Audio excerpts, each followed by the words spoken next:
Welcome to this episode of Think Business. Looking forward to the series I do with Jeff Gunsberg with Title Connect. What are you good at? And today we're talking to Gilad Bechar with Moburst, and Adweek's fastest growing agency from 2022 to 2024. You focus in mobile marketing and digital marketing. You work with some of the biggest brands out there, Google, Pfizer, Nielsen, Reddit, Samsung, Uber, the list goes on and on. And so my question to kick off is this, and we'll get to what are you good at, but what's one thing that you've learned from all of these companies that you're working with? What's one thing they're missing that you are surprised at that they shouldn't be, that all of us could learn about? Oh, that's a fantastic question. I think that the process of getting something live, I think that the bigger the company, usually it becomes very, very, very long-winded to get something live, even if they know that something is not as optimized as it should be. We had cases where we needed to actually go through 13 decision makers to give us the stamp of approval for a new creative that already proved that gets you 39% higher conversion rate from click to download, and still needed 13 decision makers in the process, and still 3.5 months to get something from the A/B testing all the way to live production in those type of beasts. So when we're helping startups, it's very, very fast paced and everything is moving really, really quickly. When we're working with big enterprises, some of the red tape around so many things still takes way too long to unwind. Yeah. How do you know though? I go through this in my own business where it's like, I have this idea and I want to roll this, thing out, and I feel like it would be really beneficial for the team and myself, and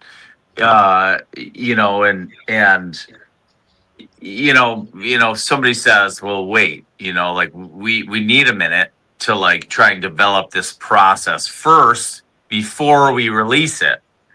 How do you know the difference between whether it's like, okay, time to go forward and like, or pair back and say, we need a minute to like develop this further? Like, how does that process, what does that look like? Yeah, no, it's a great question. We love data, and data usually dictates exactly where we are digging very, very deep, and where we are saying, hey, you know what? It's within benchmarks. It's costly, time consuming. It's not as urgent compared to those places where we're saying, hey, you know what? In here, we were expecting to get 6% conversion rate for subscriptions or for whatever metric that you're saying. And right now, we are only stabilized around 2%, which means like you have the potential of 3x it if you are getting it right. So you know where you're starting to dig much, much, much deeper based on data of what happens on the niche, what happens on the benchmark from before, previous designs, previous websites, previous funnels, previous things that we've seen, whether it's for the client itself or from the niche or from the industry in general. And then we're saying, hey, there is a much bigger opportunity in this well, and over there. And on those three things, these are the things that we need to focus on first.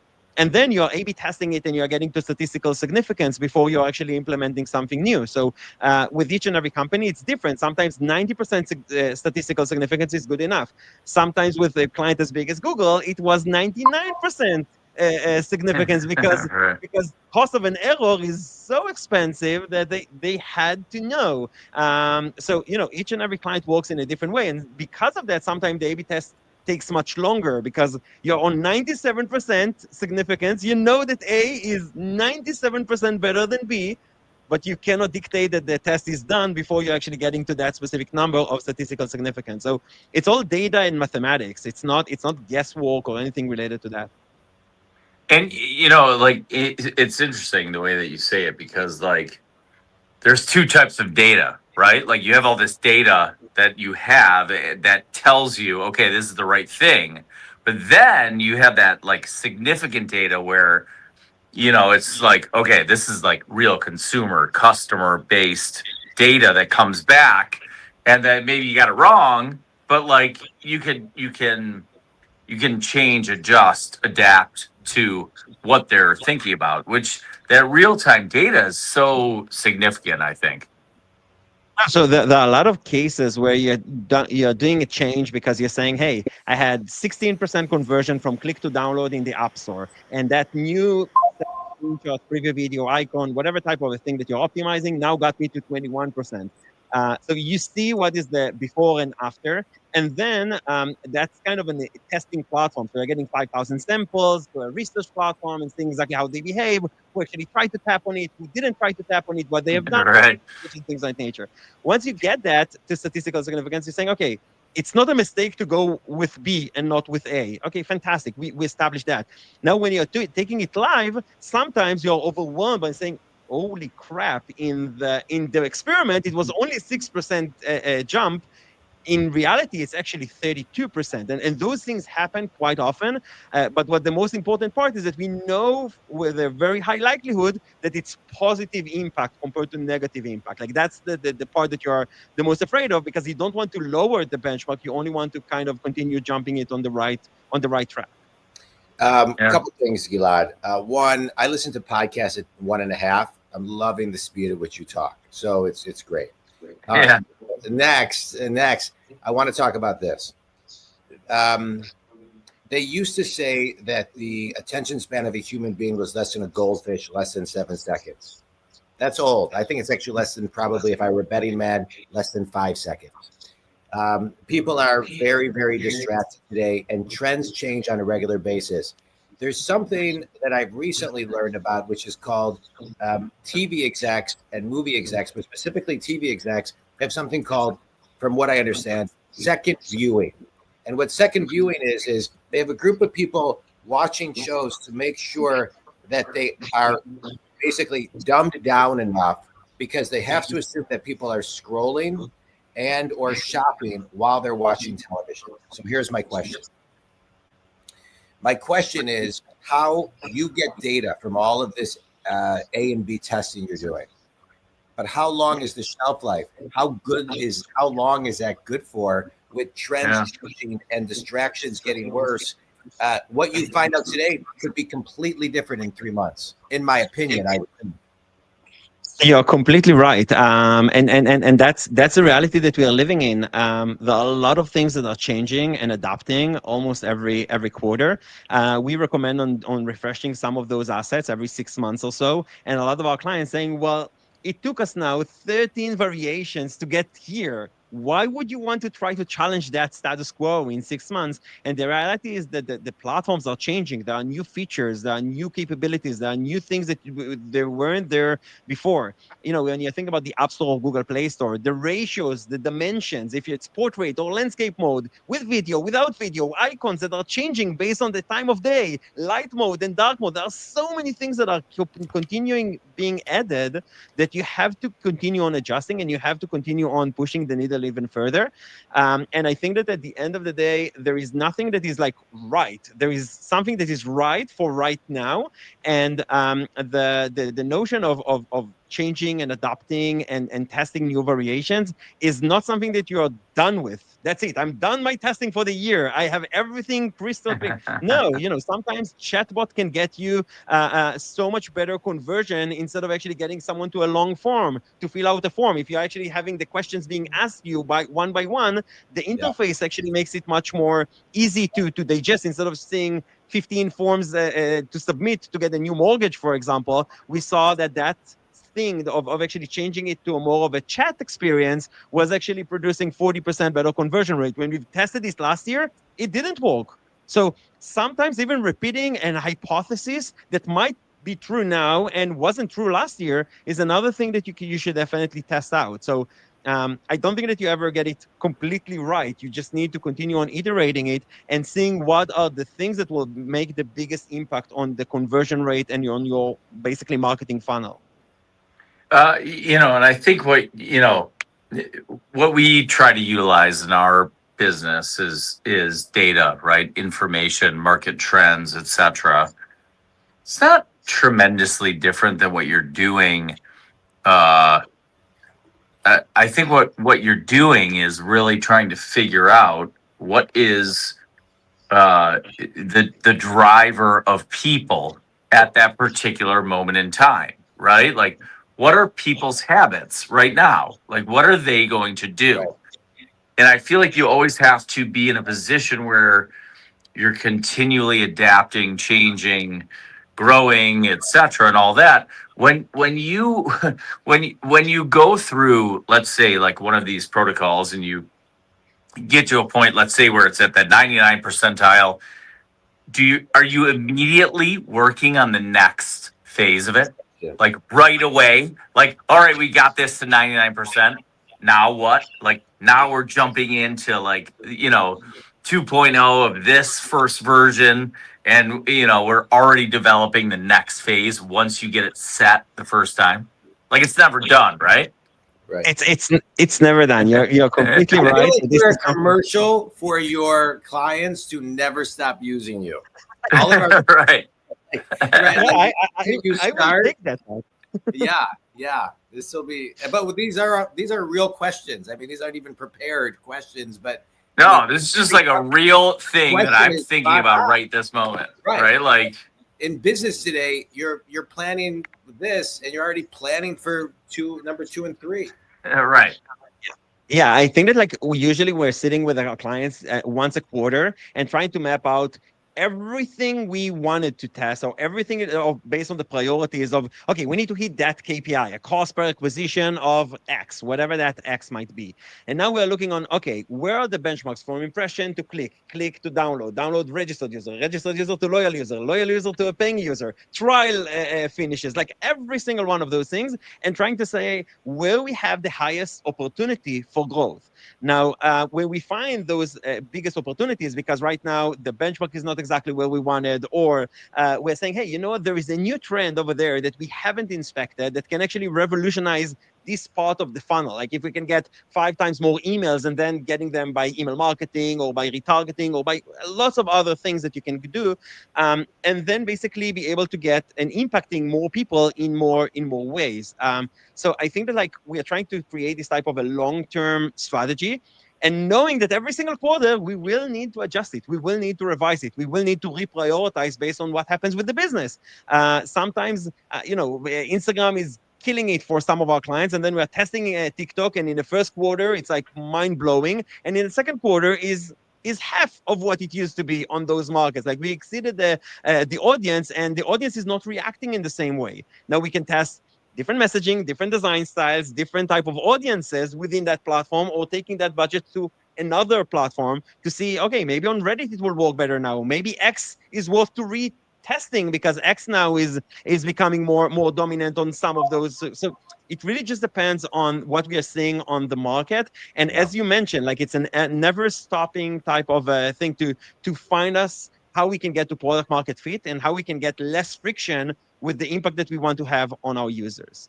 So And I think people's habits are sorry, John. I think people's habits are, like when you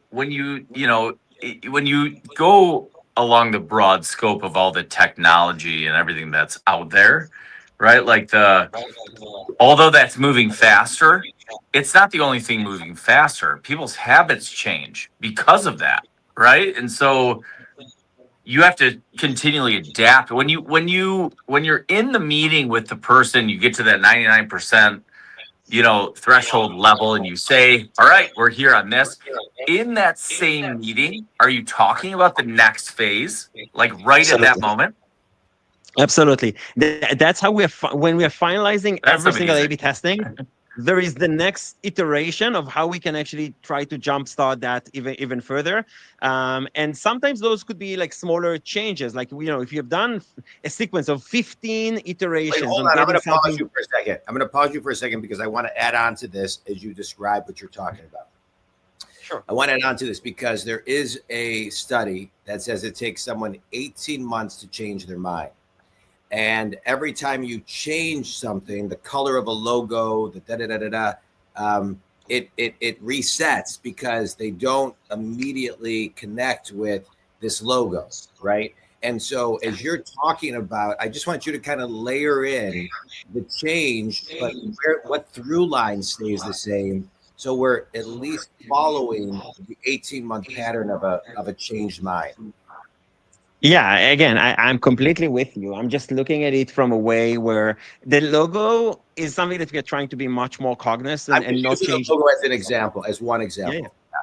Yeah. But the logo is like something that is like very memorable with the way that you recognize the brand. So that's something that we are not trying to make as many changes, because I think that like recognizing the brand is super important. I think that when you're looking on other items based on how you're creating the landing page, how you're actually creating the story on the screenshots or the story on the preview video, or something that kind of draws you into the product, and actually, you have that magic moment where the user is saying, well, let's give it a shot now, or maybe later, never mind. Like, it's not as urgent. It's nothing. I don't have such a big fear of missing out at this stage. Yeah, maybe I'll need that later on. So you want to create a lot of like sense of urgency of someone testing the product, but you don't want to lie. You don't want to say limited for like free for a limited time, and from tomorrow morning it's going to be costing you $55 more than like you don't want to lie or anything on that side. But I feel like the changes that you're doing on a lot of different things about the unique selling proposition, what should be positioned in front of the user? Should I actually focus on value number one, value number two, or value number three? We have many things that if our customer will choose us, they will get more time, better the lifestyle, better, whatever type of a thing for each and every product. So how do you sell that? What are the things that you're using first? What type of images or videos that you're actually showing to grab the user's attention, to get them to stop scrolling? I think that the first 3 to 4 seconds, in most of the cases where we see, the video itself could be pure gold, but based on the on the thing that you're seeing on the video on the first 3 to 4 seconds, that's where the users will actually give you another 5 seconds of their life or continue scrolling. We are fighting against the thumb of the user that goes to the next thing and goes to the next thing on Facebook, on Instagram, on TikTok, on all of those platforms. And basically you grant to grab their attention, to surprise them, to get them excited, to get them something to stop their scrolling habit. So that something changes very often based on the persona, based on what excites them, what they like, what they follow, what are the things that they will actually get them to stop scrolling. And then once they are giving you the additional 5 seconds or 6 seconds after they've given you the first few, then you have the ability to kind of convey a more complex message or something on that side. Do just for the thing community, like to understand too, like if somebody is out there who is trying to develop their own site, their own brand, and how they do that, are there certain are there three things maybe that, like, if somebody's like creating a new brand and a new business, and they're looking to get on social media marketing and they want to be out there with that, are there a few things that you think are the most important to focus on, or is there one? Is there, what does that look like for somebody to make sure that they are working to capture the right audience? Great question. I think that it's always around the storytelling, and storytelling could be done in so many different ways, but you want it to be engaging, and you want the user to basically, when you're thinking about the messaging, don't think about what do we do. Hey, we do mobile marketing, we do digital marketing. Who cares? The question is, what's in it for your end consumer? So what's in it for them? And if you manage to convey that in a very interesting way, in a very short amount of time, this is where you win. And I think that like how you're touching the nerve, what type of images coming together with that, and if it's more for babies products or kids products, or more for an adult, just a fitness type of a club, or things on that nature.